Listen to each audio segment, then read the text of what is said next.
пешвои миллат президенти ҷумҳурии тоҷикистон муҳтарам эмомалӣ раҳмон ба ифтихори сарони давлатҳои аъзои созмони аҳдномаи амнияти дастҷамъӣ ва созмони ҳамкории шанхай инчунин меҳмонони фахрӣ ки барои иштирок дар ҷаласаи шӯрои амнияти дастҷамъии созмони аҳдномаи амнияти дастҷамъӣ ва ҷаласаи шӯрои сарони давлатҳои аъзои созмони ҳамкории шанхай дар тоҷикистон қарор доранд, зиёфати ғайрирасмӣ оростанд ки бо фазои гарму самимияш ба як маҳфили шоми дӯстӣ табдил ёфт. ин чорабинӣ ба ҷашни таърихии 30-солагии истиқлоли давлатии ҷумҳурии тоҷикистон, 20-солагии таъсисёбии созмони ҳамкории шанхай ва соли раёсати тоҷикистон дар созмони аҳдномаи амнияти дастҷамъӣ рост омад. мавриди зикри хос аст ки президенти ҷумҳурии тоҷикистон муҳтарам эмомалӣ раҳмон яке аз аввалин бунёдгузор ва ташаббускори асосии таъсисёбии созмони ҳамкории шанхай мебошанд. президенти ҷумҳурии тоҷикистон муҳтарам эмомалӣ раҳмон дар якҷоягӣ бо меҳмонони олимақоми тоҷикистон, президенти ҷумҳурии беларус Александр Лукашенко, президенти ҷумҳурии Ӯзбекистон Шавкат Мирзиёев, президенти ҷумҳурии Қазоқистон Қосимҷомарт Токаев, сарвазири ҷумҳурии Арманистон Никол Пашинян, сарвазири ҷумҳурии Исломии Покистон Имрон Хон, президенти ҷумҳурии Қирғизистон Садир Жапаров ва дигар меҳмонон дар бӯстонсарои ҳукумати ҷумҳурии Тоҷикистон ба сайругашти шомгоҳӣ баромаданд. сайругашти меҳмонон дар фазои басо гарму самимӣ ва дӯстию бародарӣ ҷараён гирифт.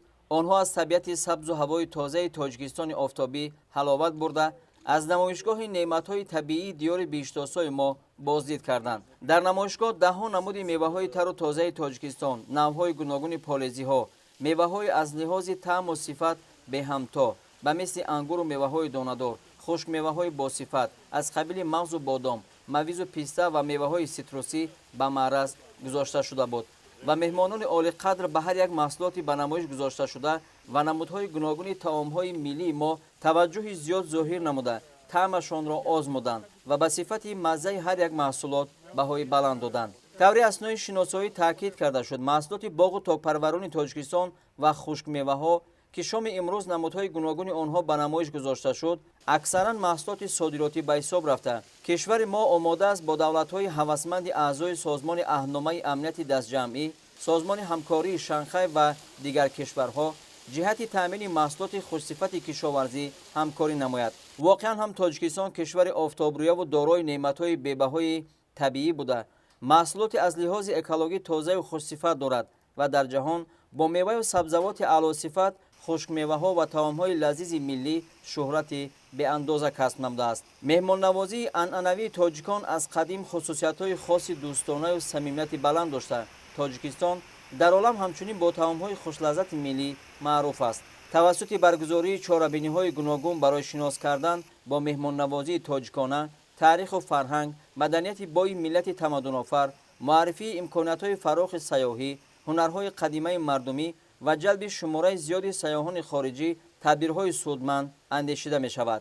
дар бӯстонсарои шаҳрӣ сарони давлатҳо ҳамчунин ба дарахтони мевадиҳанда ва сояафкану ороишии боғчаи ҳудуди қароргоҳ ки аксараш аз ҷониби худи президенти мамлакат муҳтарам Эмомалӣ Раҳмон аз хориҷи мамлакат ворид ва шинонда шудааст, таваҷҷӯҳи хос зоҳир намуданд. таъкид кардан ба маврид аст ки президенти ҷумҳурии Тоҷикистон муҳтарам Эмомалӣ Раҳмон ки ифтихори давлату миллати мо мебошанд, одатҳои олии меҳмоннавозии тоҷикона доранд ва ба расму оинҳои меҳмоннавозии мардумамон беандоза арҷ мегузоранд. пешвои миллат муҳтарам Эмомалӣ Раҳмон бо анъанаҳои олии меҳмоннавозии тоҷикона маҳбубияти хоса дошта, ҳар як меҳмони Тоҷикистонро самимона пазироӣ менамоянд. сарони давлатҳо ва дигар меҳмонони фахрӣ аз меҳмоннавозии гарми анъанавии тоҷикӣ ки аз ҷониби президенти ҷумҳурии Тоҷикистон муҳтарам Эмомалӣ Раҳмон зоҳир шуд, қаноатманд гардиданд ва бори дигар ба имконоту захираҳои фаровони кишвари мо дар самти истеҳсоли меваю сабзавоти хушсифат аз наздик шинос шуданд. меҳмонони олиқадр бо эҳсоси баланд ба табиати зебои Тоҷикистон ва таомҳои миллию меҳмондории тоҷикӣ шефта будани худро иброз доштанд.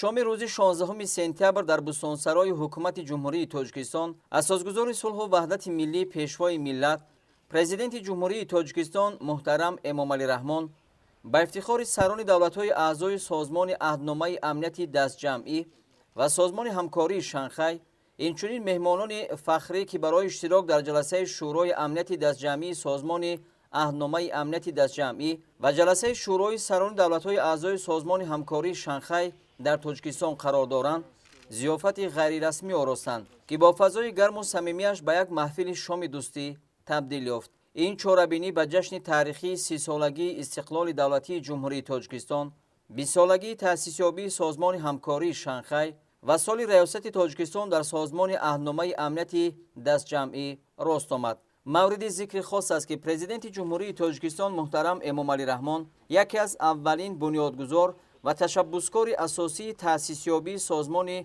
همکاری شانگهای میباشند. پرزیدنت جمهوری تاجیکستان محترم امامعلی رحمان در یکجایی با مهمانان عالی مقام تاجیکستان، پرزیدنت جمهوری بلاروس الکساندر لوکاشنکو، پرزیدنت جمهوری ازبکستان شوکت میرزیویف، پرزیدنت جمهوری قزاقستان قاسم جومارت توکایف، سروزیر جمهوری ارمنستان نیکول پاشینیان، سروزیر جمهوری اسلامی پاکستان عمران خان، پرزیدنت جمهوری قرقیزستان صادق ژاپاروف و دیگر مهمانان در بستانسرای حکومت جمهوری تاجیکستان به سیر و گشت شامگاهی برآمدند. سیر و گشت مهمانان در فضای بسا گرم و صمیمی و دوستی و برادری جریان گرفت. آنها از طبیعت سبز و هوای تازه تاجیکستان آفتابی حلاوت برده از نمایشگاه نعمت‌های طبیعی دیار بیشتاسای ما بازدید کردند. در نمایشگاه ده‌ها نمود میوه‌های تر و تازه تاجیکستان، نوع‌های گوناگون پالزی‌ها، میوه‌های از لحاظ طعم و صفت به همتا به مثل انگور و میوه‌های دانه‌دار، خشک میوه‌های با صفت از قبیل مغز و بادام، مویز و پیسته و میوه‌های سیتروسی به معرض گذاشته شده بود و مهمانان عالی قدر به هر یک محصولاتی به نمایش گذاشته شده و نمودهای گوناگون طعام‌های ملی ما توجه زیاد ظاهر نموده طعمشان را آزمودند و به صفت مزه هر یک محصولات بهای بلند دادند. طوری اثنای شناسایی تاکید کرده شد محصولات باغ و تاک‌پروران تاجیکستان و خشک میوه‌ها که شام امروز نمودهای گوناگون آنها به نمایش گذاشته شد اکثرا محصولات صادراتی به حساب رفته. کشور ما آماده است با دولت‌های هوسمند اعضای سازمان عهدنامه امنیت دستجمعی، سازمان همکاری شانگهای و دیگر کشورها جهت تامین محصولات خوشصفت کشاورزی همکاری نماید. واقعا هم تاجیکستان کشور آفتابرویا و دارای نعمت‌های بی‌بهای طبیعی بوده.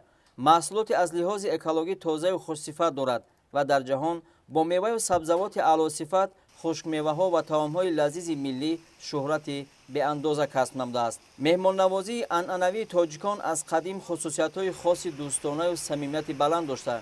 تاجیکستان در عالم همچنین با طعام‌های خوش‌لذت ملی معروف است. کانال ما در سامانه یوتیوب هم نوا ابونه شو و از ویدیوهای نو با خبر باش.